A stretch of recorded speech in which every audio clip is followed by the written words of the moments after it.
Alex holds an MBA from SFU and serves on several community boards in Abbotsford, including Tourism Abbotsford and Fraser Valley Child Development Center. If I could welcome you up here.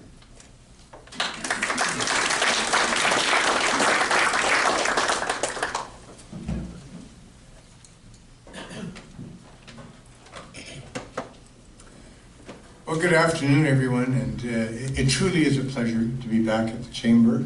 I'm among the friends here, and I want to thank all of you for the advice and counsel that you've provided me over these last 20 years. I've done my best to represent our community in our capital city in Ottawa, in Canada. I've got an opportunity today to share with you some parting thoughts. And I was asked to talk about tariffs, but in the interest of alliteration, I think what I want to do is talk about Trump, tariffs, turmoil, and trade. Because all of those are relevant, they're all apropos. Or I could have actually talked about slouching into the era of Trump 2.0. And that would probably another apt description of where we're at right now as a country. And sadly, I leave my time as MP when Canada faces an unprecedented challenge.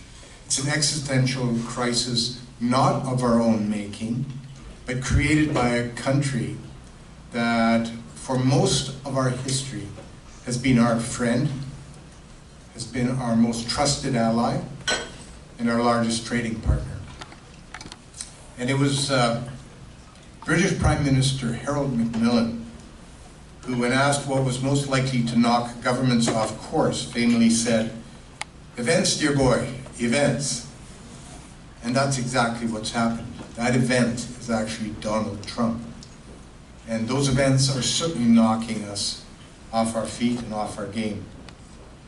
Now, as President Donald Trump implements his misguided tariff policies, Canadian decision makers, and that includes all of you, would do well to exercise caution in our engagement with our American neighbors. Trump has imposed or threatened to impose tariffs on a wide array of Canadian products, citing an ever-changing list of grievances: the fentanyl crisis, border security, digital services tax, supply management policies, defense spending, softwood lumber, banking regulations, transboundary water management, and much more. Now, with a looming review of our trade agreement with the US called CUSMA, or in the States they call it USMCA, Trump has again reversed course. Having once praised CUSMA as, quote, an historic win, end quote, and, quote, the fairest and most reciprocal trade deal the US had ever signed, end quote. He now calls it a disaster that must be renegotiated immediately. And you know that Canada's dairy and poultry industries are definitely in his crosshairs.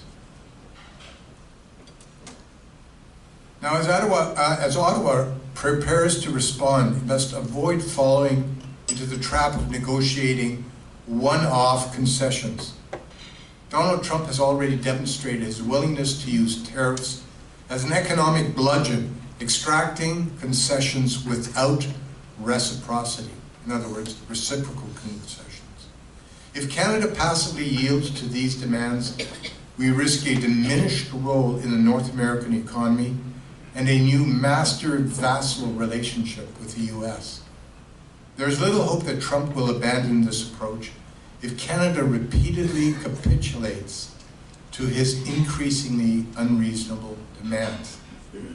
Tragically, history is replete with examples of how the decisions of a few create the misery of many. So we have to be careful. Now, our response to such a toxic bilateral relationship must involve at least four things. First, we must acknowledge and accept that the US will always be our most important trade partner, notwithstanding Trump economics. There are those who have suggested that the solution to the challenges we face in our economic relationship with the U.S. is to diversify our trade away from the U.S. Now that sounds good in theory, but in practice, not so much. While it's true that today Canada has free trade agreements with many more countries than it did in the 1980s when NAFTA was first negotiated, we really haven't taken advantage of those opportunities. Perhaps this gives us an opportunity to reset and actually penetrate those new markets. But beyond that, I have to ask, is it realistic to believe that we can meaningfully pivot away from trading with the largest economy in the world? The answer should be an emphatic no. Then think of this. Our bilateral goods and services trade every year with the U.S. is well north of $1 trillion, so that's goods and services.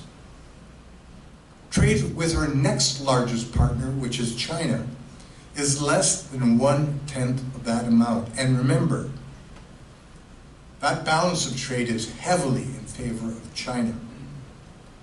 Our trade with each of our other main partners, say you're talking about the UK, talk about Germany, talk about Japan, talk about South Korea, is a fraction of our trade with the United States. Geography has made it so, as has our dependent security and defense relationship with our American cousins. The highest economic priority for any Canadian government today should be to strengthen our relationship with the U.S. So how do we do that? I could come back and give you another speech, but I won't do that. But let me say that right now, by staying out of Donald Trump's way, we're probably going to serve our country well. Second, we must recognize Donald Trump's mercantilist strategy for what it is. He routinely fabricates pretexts like trade deficits, exaggerates threats like fentanyl, and bullies erstwhile friends and allies to achieve his one-sided outcomes. For him, trade is not about comparative advantage and improved prosperity for all. Instead, trade is a zero-sum game. He must win, and we must lose. This understanding should clearly shape our negotiating strategy as we move forward. Third, Canada must stand firm. Our federal and provincial governments have already adopted a tough love strategy of retaliatory tariffs. I'm supportive of that. Our federal governments need to take an approach that, while costly to us, will also inflict significant comparative damage on American manufacturers, producers, say of agricultural products, and on their consumers. This will erode Donald Trump's political capital in the run-up to the U.S. midterm elections, which are coming in about, 1 3/4 years. But they're already campaigning. Pain must be met with pain, unfortunately, and strength with strength. Fourth, and most importantly, and here I diverge from some of my colleagues and contemporaries who might be taking a very different approach. Fourth and most importantly, Canada must steadfastly resist piecemeal negotiations on the waterfront of outstanding issues between us and the U.S. The upcoming review of our free trade agreement with the U.S. is a case in point. Rather than renegotiating under the President's artificially narrow terms, an artificially narrow instrument, his preferred instrument, which is CUSMA, Canada would be wise to either let the agreement run its course, because remember, the review is coming up next year in 2006. He wants already to renegotiate today in 2025. But the agreement, if the review says, listen, we're not going to renegotiate, runs out for another 10 years. So we have 10 to 11 years left in the agreement, and yet somehow some of our leaders are running pell-mell into the arms of Donald Trump, and will repeat the same experience that we had when we originally renegotiated CUSMA, which is a lopsided, asymmetrical outcome that clearly favored the United States. I would ask you a question. Does anyone here, can anyone point to one significant concession that the United States made to Canada in the CUSMA renegotiation? I bet you can. We gave, and we gave, and we gave. We sacrificed our sovereignty when it comes to milk pricing. We agreed to caps on our exports of milk protein concentrate products, like Vitalis does. World leading, and we agreed to cap our exports of those products. We gave up our sovereignty over negotiating free trade agreements with countries like China. We have to go cap in hand to the United States to get their permission to negotiate. Of course, they won't let us. I mean, what was that? And now we're repeating the same mistake, which is to run to the arms of America and say, sure, we'll gladly renegotiate. Big mistake, I believe. Engaging in horse trading on a case-by-case basis plays directly into Trump's hands, leaving us at a structural disadvantage. Surrendering to each of the president's tariff-related whims will only embolden him to continue his predatory trade practices, using tariffs as his #1 weapon. Instead, Canada should expand the scope of engagement, leveraging key elements of our bilateral relationship, such as regulatory reform, especially in our protected industries like banking and telecommunications, etc. Critical minerals, defense spending, energy, and continental security. A more comprehensive and expansive negotiating strategy will provide Canada with a wider range of trade-offs and additional bargaining power while facilitating structural reforms long overdue in our own economy. So let me close by saying this.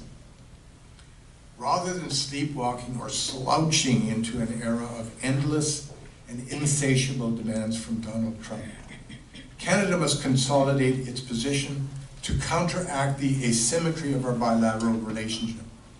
For the past decade, Canada has lacked a coherent economic growth strategy and has largely exhausted its fiscal capacity to respond to exogenous global shocks.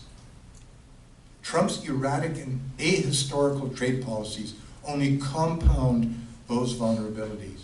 So it's incumbent upon our leaders to recognize the risks ahead and take decisive steps to shield our economy from the worst of these policies and to undertake the long overdue Canada First economic reforms required to restore the Canadian dream. And I look forward to the questions and the discussion we're going to have right now.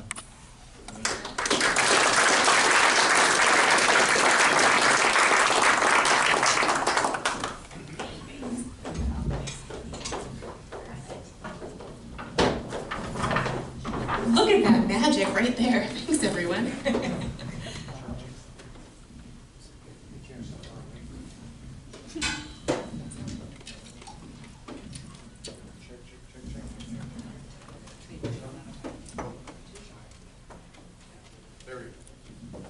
Perfect. Oh. Light is on. Light is on. There we go. Yay. Right on. Excellent. Okay, we're going to dive right in. Thanks so much for being here and appreciate your comments. You know, the Abbotsford Chamber just had the opportunity to represent our business community, our nearly 800 members, on a Canadian Chamber mission to Washington, D.C. last week. And the thing that was really apparent was that there's alignment from industry associations and business groups from across Canada on what needs to happen in our country to drive progress and economic development. I want to hear from you directly. What do you think those key action items are for government to take some accountability on to ensure that we can effectively weather, as you say it, the pain that's ahead? Well, let me start off by saying that I don't for a moment believe that the brain trust around Donald Trump actually believes that tariffs are a good thing for the North American Economic Partnership. With such deeply integrated supply chains in our North American economy, tariffs are thoroughly destructive of our efforts to grow prosperity across all three partner countries. But if you're looking at things to do in Canada, without necessarily running straight into Trump's arms, there's lots of things. And I think you and we had a discussion recently about this. I mentioned regulatory reform. Regulatory reform takes a number of different shapes. It can affect our protected industries, as I mentioned. Industries that still are not fully competitive. We can do better to deliver better value to Canadian consumers. But there's also regulations that hinder our ability to get things done in Canada. So our resource sector, our oil and gas sector, I will never apologize for our oil and gas sector, ever. Because it is still, arguably, the #1 driver of what little prosperity we have left in our country. And I can tell you that if we're able to remove the strictures that have been imposed upon those who want to develop our resources in Canada, we remove those and allow investors to build out mines and extract oil and gas from Canada in a more timely way, in a less expensive way, we're going to drive unparalleled prosperity in our country. And that goes for many other sectors of our economy that have been strangled to death by the regulations, by the red tape. You hear a lot about red tape this, red tape that, but it's true in Canada, very difficult to do business today. I would also add, when's the last time we actually had a Royal Commission on tax reform? Maybe 50 years ago? Our tax system has not kept up with the demands of our economy and with the demands of the global economy. Why are investors eschewing Canada as a good place to invest? One of the reasons is our tax system is not competitive. And so we can do better. There's so much more I can say on that. I know we've got lots of No, that's terrific to hear, and these are the things, you know, when we hear from our members talking about how these tariffs are going to impact their businesses. We know Abbotsford is the most tariff-exposed community in all of British Columbia because of our strong manufacturing base, strong agricultural economy. Having been at the international level on so many trade negotiations for Canada, what advice may you have for those Abbotsford businesses that are trying to determine how to navigate this at this time? How should they approach their American customers, and then what should they be asking for from their Canadian government counterparts right now? Can I expand that out even a little bit more? You sure can. Donald Trump has forced us now to re-examine our own export opportunities in our country. We have had unparalleled access to the United States.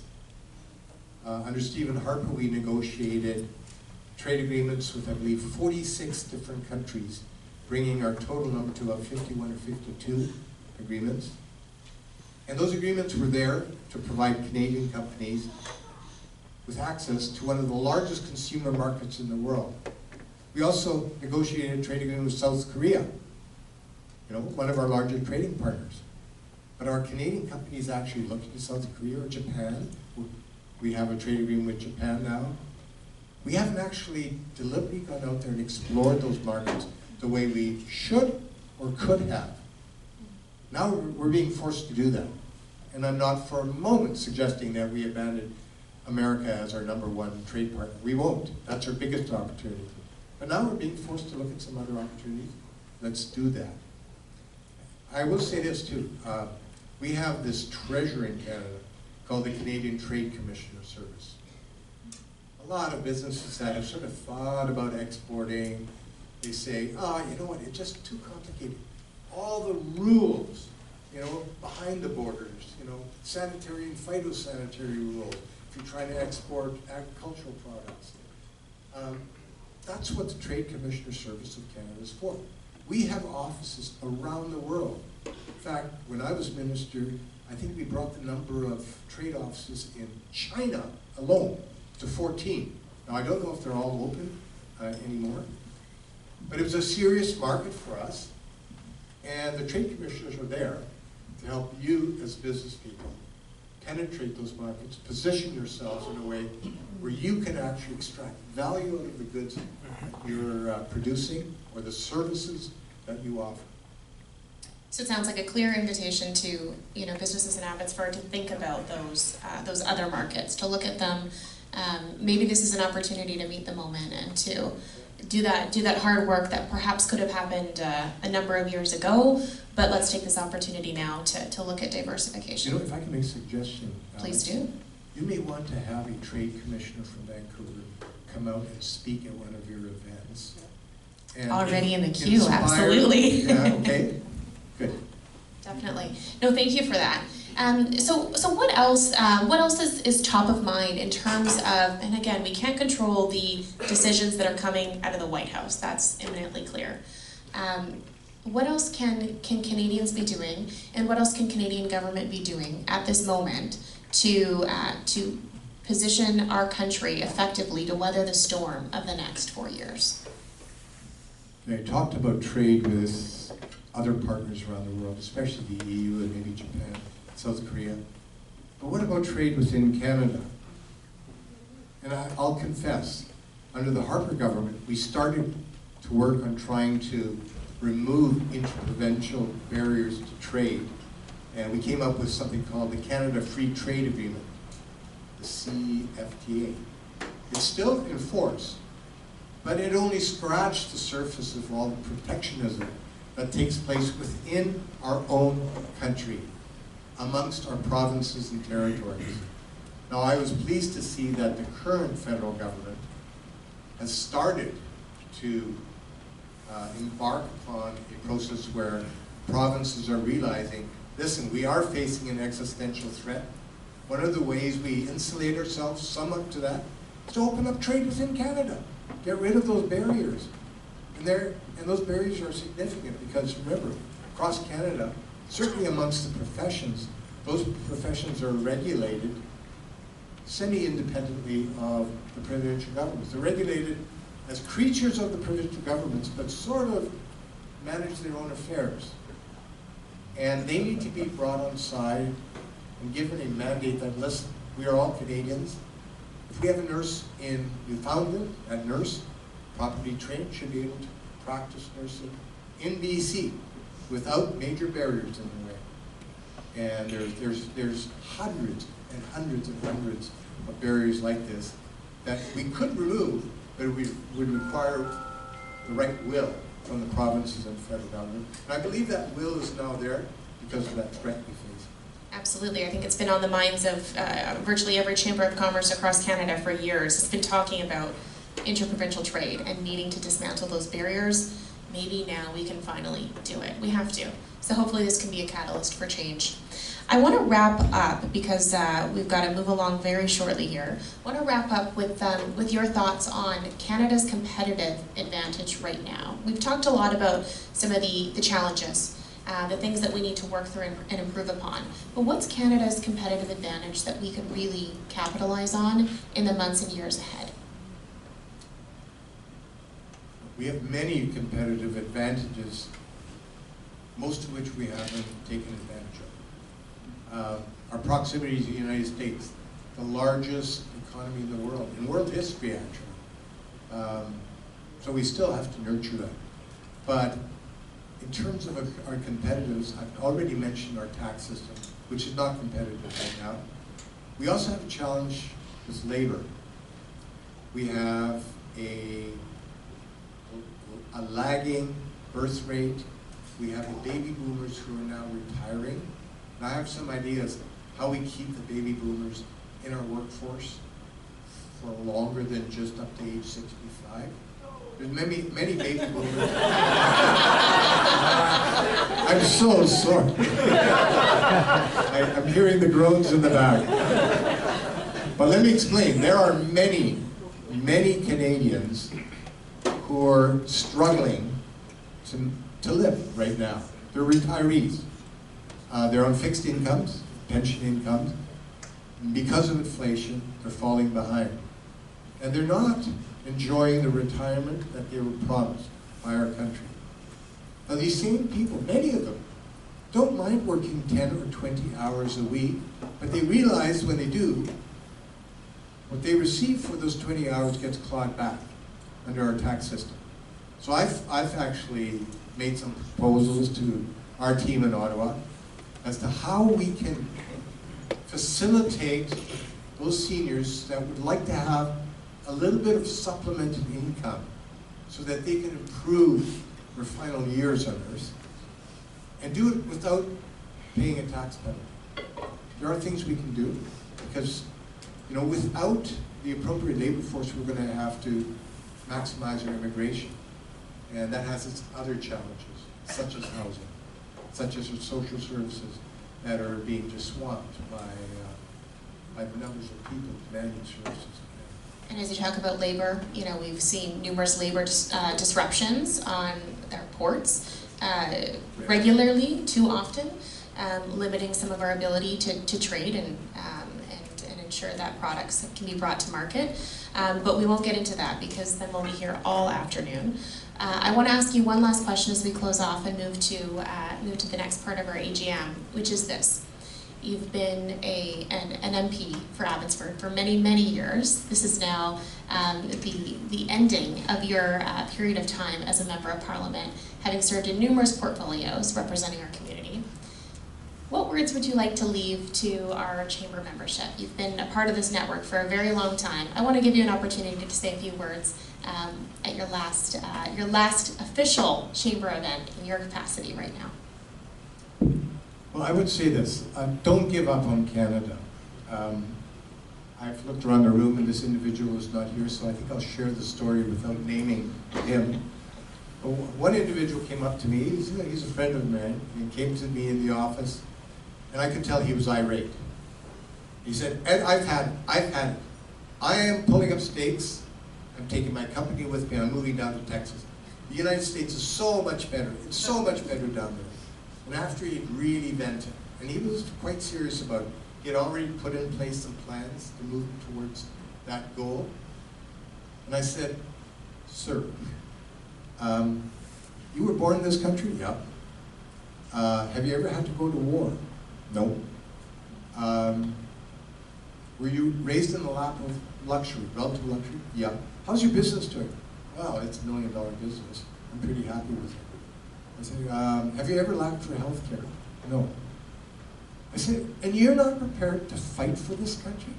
After everything this country has given you, you're not prepared to stay and fight? And I got a little bit testy about it, because I'm a proud Canadian. I love this country. As deeply flawed as it might be, as broken as it might be right now, there are lots of things broken, but they're fixable with the right national will and a consensus across Canada that we need to pull together to do this. So don't give up hope on Canada, please. By the way, this individual did a few months later change his and his family's mind. He's still here, still carrying on business in Abbotsford. I'm so pleased to see that. That's terrific. Hey, coming together, fighting for Canada, fighting for our businesses, that's what we do at the Chamber. We'll continue to do that for all of you. I really want to thank you, Ed. Thanks for taking the time to come out and chat with us today. Can we get a round of applause for that?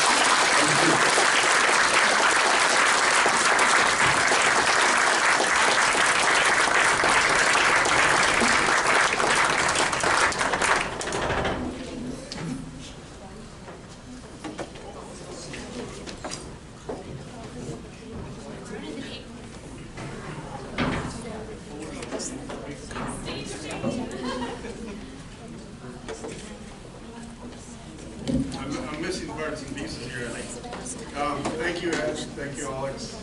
I know each one of those questions could have had a day to fully illustrate the importance.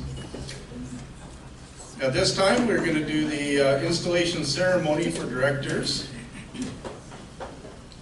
As the outgoing president and chair of the Board of Governors for the Abbotsford Chamber, it is my privilege today to invite the newly acclaimed Board of Directors to the front for a swearing-in ceremony. We will do this in two sections. One for continuing and incoming directors, and then again for the directors who will fill the executive role. I would like to now ask all of the new incoming and continuing directors to join me up front for the swearing-in ceremony.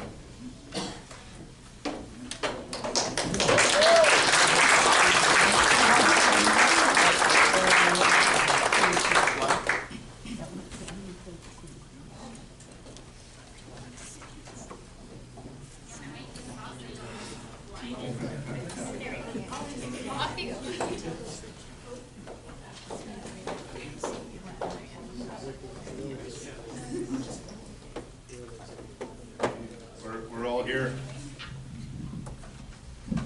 So first of all, congratulations, Board of Directors. I will now proceed to swear you all in as per the Chamber's official declaration. When I have read the declaration, please say, "I do so declare."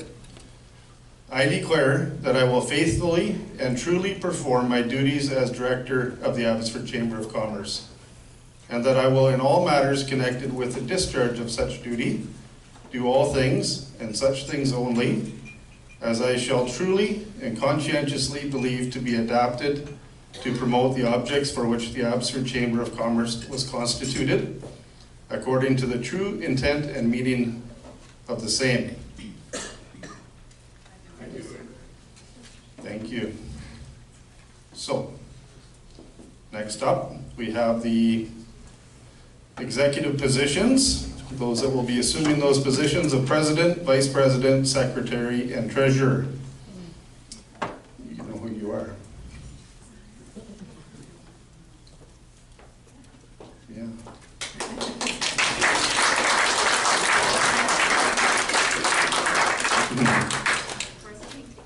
I declare that I will faithfully and truly perform my duties as an executive officer of the Abbotsford Chamber of Commerce, and that I will, in all matters connected with the discharge of such duty, do all things and such things only, as I shall truly and conscientiously believe to be adapted to promote the objects for which the Abbotsford Chamber of Commerce was constituted, according to the true intent and meaning of the same.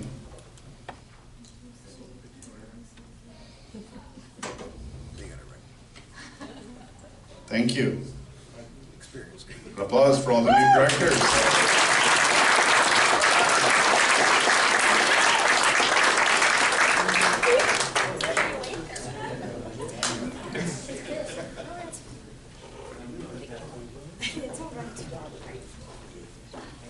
Thanks. Do you want to stay up here for a moment, Kevin?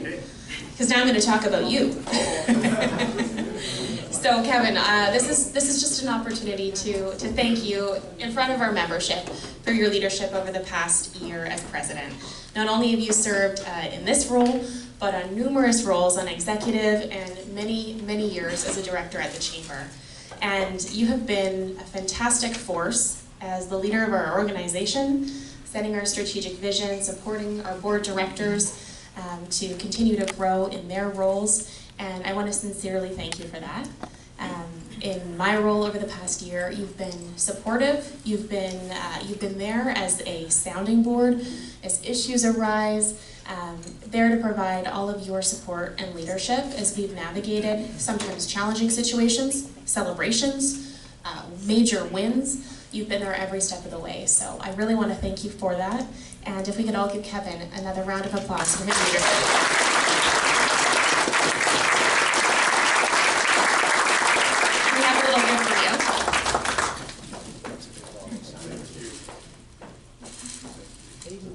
Thank you so much, Kevin.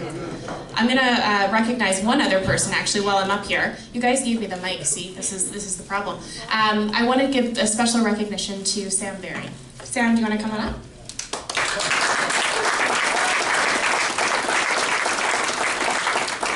Oh, well, it's good. It's a surprise. Sam, I really want to thank you for your leadership over the past number of years with the Company Young Professionals and Entrepreneurs program. A number of years ago, this vision came together with this idea of creating a program that would support the next generation of business leaders in our community. And you have poured your heart and soul into it, not only supporting the site council, but being that voice at the board every single day, asking the question, how are we serving our next generation? Are we creating those opportunities? Are we ensuring that our young leaders are being represented in our membership and provided with the chances to grow and learn in our community. And it's been your work, your passion, your commitment that has made the program a success. You're now moving on from chairing that and stepping up into the role of Vice President at the Chamber, which we could not be more thrilled about. But Sam, I really want to thank you for all of your work leading the company, young professionals. We have a little gift for you as well, but if we could all please recognize Sam. Thank you, Sam. Back to you, Kevin. Thank you, Alex.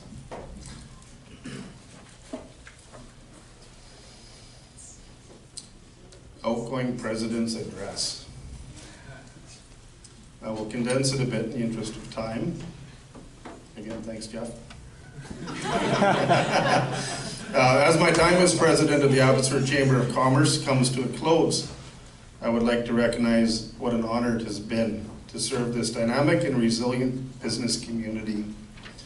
When I stepped into the role last March, which seems like yesterday, I did so with a vision to strengthen relationships, create opportunities, and support businesses that are navigating the challenges of evolving communities, or economy.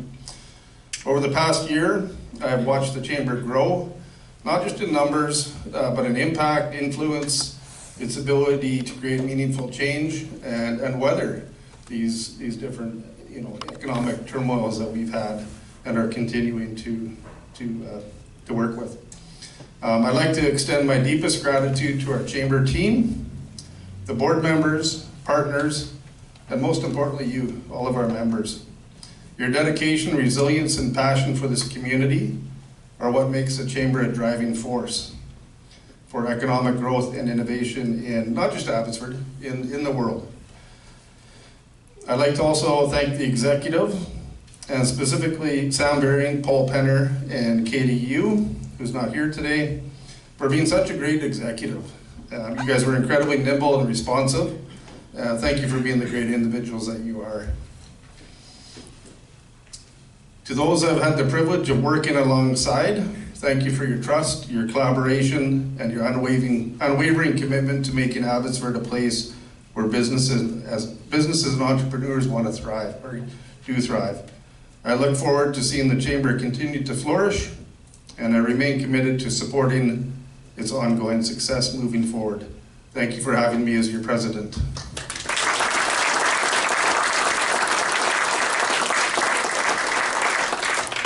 At this time, I'd like to introduce your new president of the Abbotsford Chamber of Commerce, Paul Penner.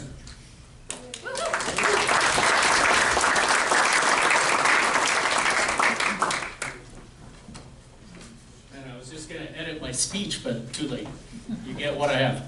Okay, thanks, Kevin.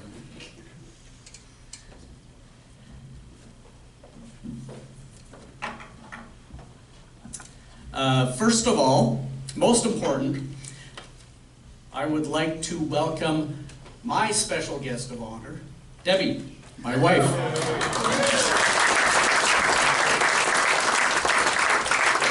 Trust me, without Deb, I wouldn't get to come here and play with all of you, so you owe her some applause or maybe some blame. Not in my notes, but I think it would be a big mistake to skip this, is I think we all owe a big round of applause for Ed and for Mike, who have represented our community so well. Their ridings were rarely in question as to who would get elected. Why is that? Because we wanted them to represent us. Obviously, they were doing a good job. So thank you, Ed. Thank you, Mike. Where is Mike? There he is. Thank you.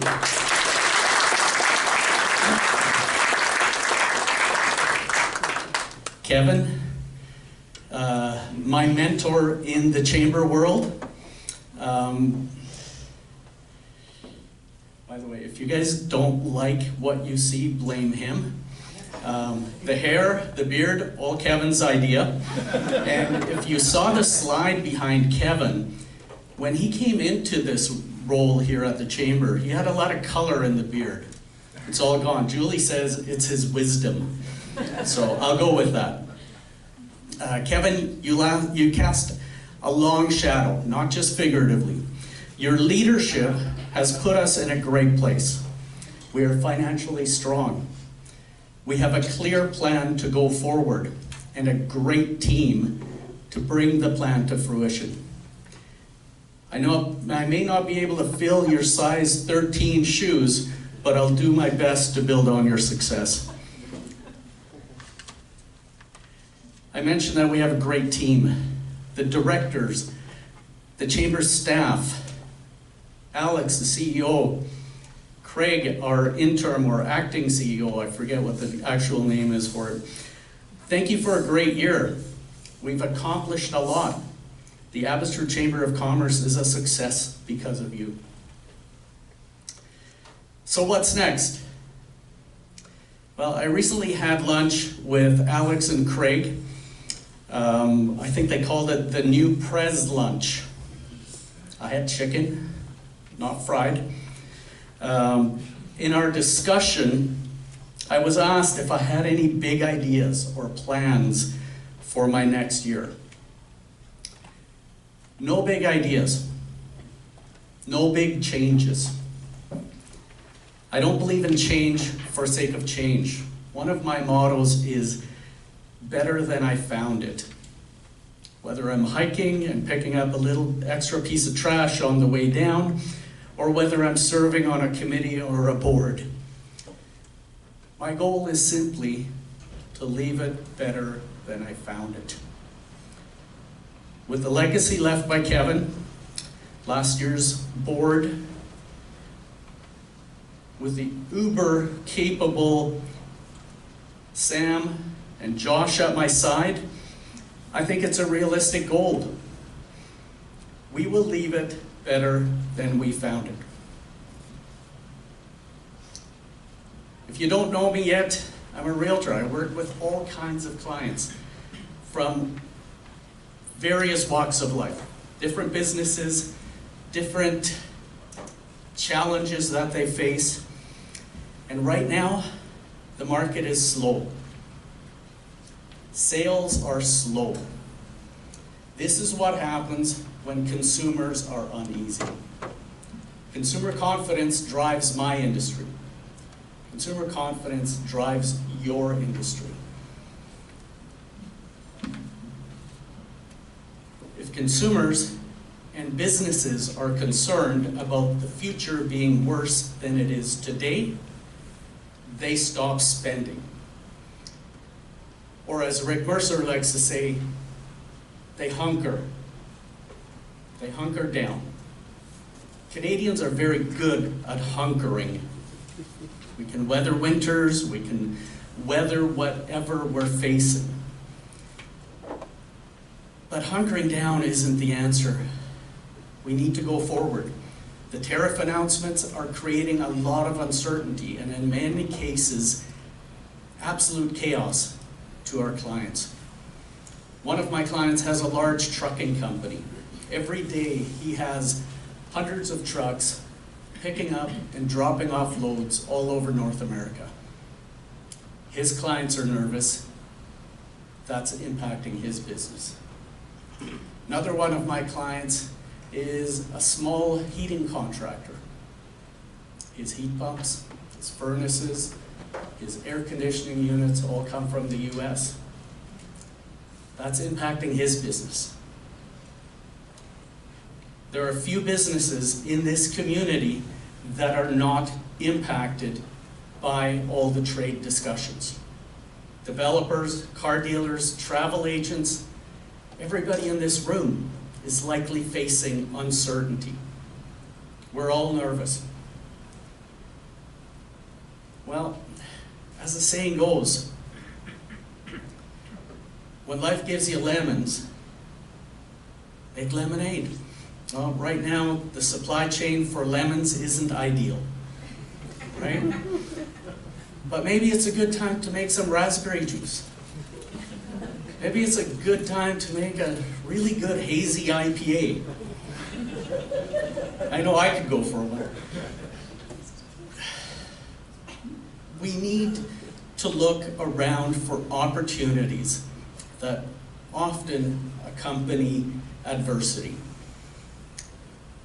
At this time, I would like to ask next year's board and chamber staff to please stand up. So, the entire team, please stand up. I'm not minimizing the challenges faced by the business community represented in this room. And I'm not delusional about being able to solve all your problems. But we at the Abbotsford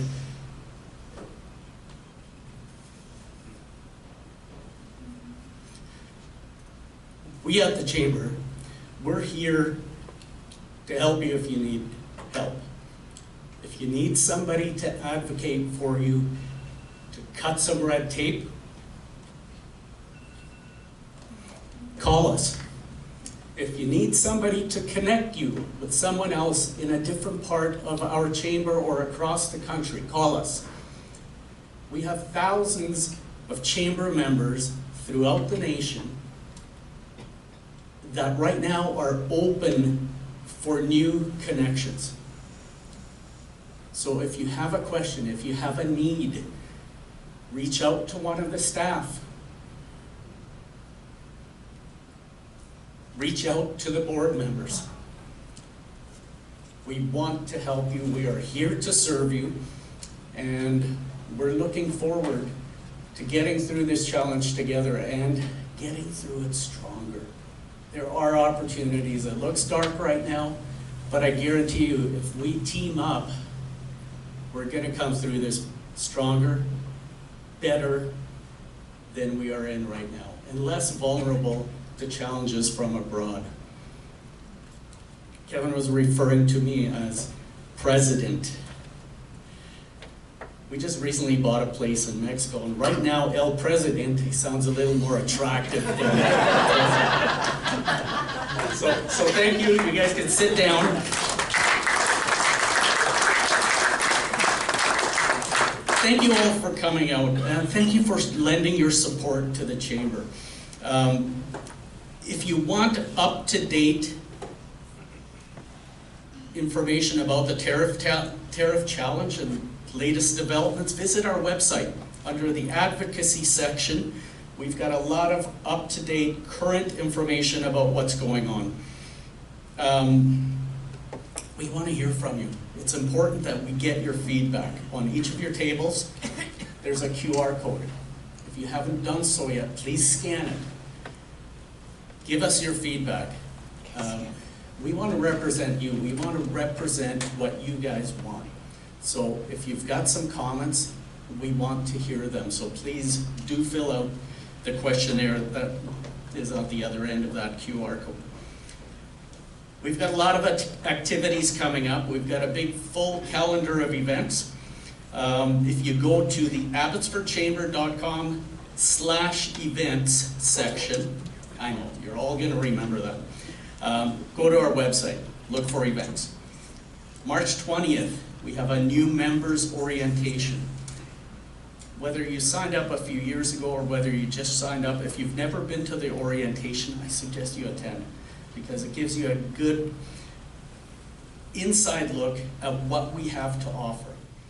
I don't know if Kevin's actually bringing this meeting back to asking what our little acronym is and what we stand for, but I think Mark knows what the ABC stands for. What is it? Go ahead, Mark. Advocate, benefit, and connect. There you go. It's also on the banner, that's right. So that's March 20th, new member orientation. March 25th, the webinar, Beyond Tariffs, New Markets, Growth and Support for Your Business. April 15th, Business After Business. By the way, if you're a member, Business After Business events, really cheap. How much are they, Kevin? They're free. There you go. It doesn't get much cheaper than that. So for a Mennonite guy like me, I'm scared they're going to have an event at a dance hall. Because that's going to put me in that ultimate dilemma, right? Dancing, but it's free. So, and last but not least, we have April 24th, the Leaders Lunch, where the CEO of ICBC will be our guest speaker. So thank you very much. Have a great day.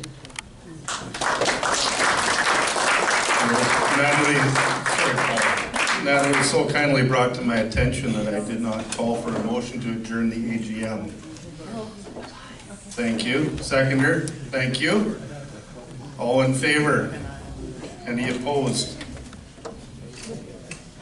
We're almost on schedule. Thank you. Paul, I was a little bit off time there, but thank you all for coming, and enjoy the rest of your day.